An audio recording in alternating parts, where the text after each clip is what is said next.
ಪಿಸ್ತಾದ ಸಿಪ್ಪೆ ಗಂಟಲಲ್ಲಿ ಸಿಲುಕಿ 2 ವರ್ಷದ ಮಗುವೊಂದು ಮೃತಪಟ್ಟ ಹೃದಯ ವಿದ್ರಾವಕ ಘಟನೆ ಕೇರಳದಲ್ಲಿ ನಡೆದಿದೆ. ಕೇರಳದ ಗಡಿ ಜಿಲ್ಲೆಯಾದ ಕಾಸರಗೋಡು ಜಿಲ್ಲೆಯ ಕುಂಬಳೆ ಎಂಬಲ್ಲಿ ಶನಿವಾರ ಸಂಜೆ ಈ ದುರ್ಘಟನೆ ನಡೆದಿದ್ದು, ಭಾನುವಾರ ಮಗುವನ್ನು ಕಳೆದುಕೊಂಡ ಪೋಷಕರು ಹಾಗೂ ಕುಟುಂಬಸ್ಥರ ಆಕ್ರಂದನ ಮುಗಿಲು ಮುಟ್ಟಿದೆ. ಮೃತಪಟ್ಟ ಮಗುವನ್ನು ಕುಂಬಳೆ ಭಾಸ್ಕರ್ ನಗರದ ನಿವಾಸಿ ಅನ್ವರ್ ಮೆಹರೂಫ್ ದಂಪತಿ ಪುತ್ರ ಅನಸ್ ಮೃತಪಟ್ಟ ಮಗು ಎಂದು ಗುರುತಿಸಲಾಗಿದೆ.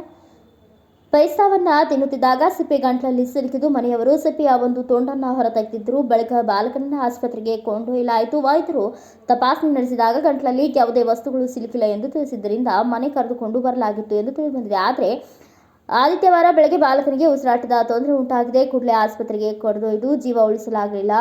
ಬಾಕಿ ಉಳಿದಿದ್ದ ಪಿಸ್ತಾದ ಸಿಪ್ಪೆ ಶ್ವಾಸಕೋಶದಲ್ಲಿ ಉಳಿದಿದ್ದರಿಂದ ಮಗು ಉಸಿರಾಟದ ಸಮಸ್ಯೆಗೆ ತುತ್ತಾಗಿ ಮೃತಪಟ್ಟಿರುವುದಾಗಿ ತಿಳಿದುಬಂದಿದೆ. ವಿದೇಶದಲ್ಲಿರುವ ಮಗುವಿನ ತಂದೆ ಅನ್ವರ್ ಅವರು ಕಳೆದ ವಾರವಷ್ಟೇ ರಜೆಯಲ್ಲಿ ಊರಿಗೆ ಬಂದದ್ದು. ರಜೆ ಮುಗಿದ ಹಿನ್ನೆಲೆಯಲ್ಲಿ ಕೆಲ ದಿನಗಳ ಹಿಂದಷ್ಟೇ ಮತ್ತೆ ವಿದೇಶಕ್ಕೆ ತೆರಳಿದ್ರು.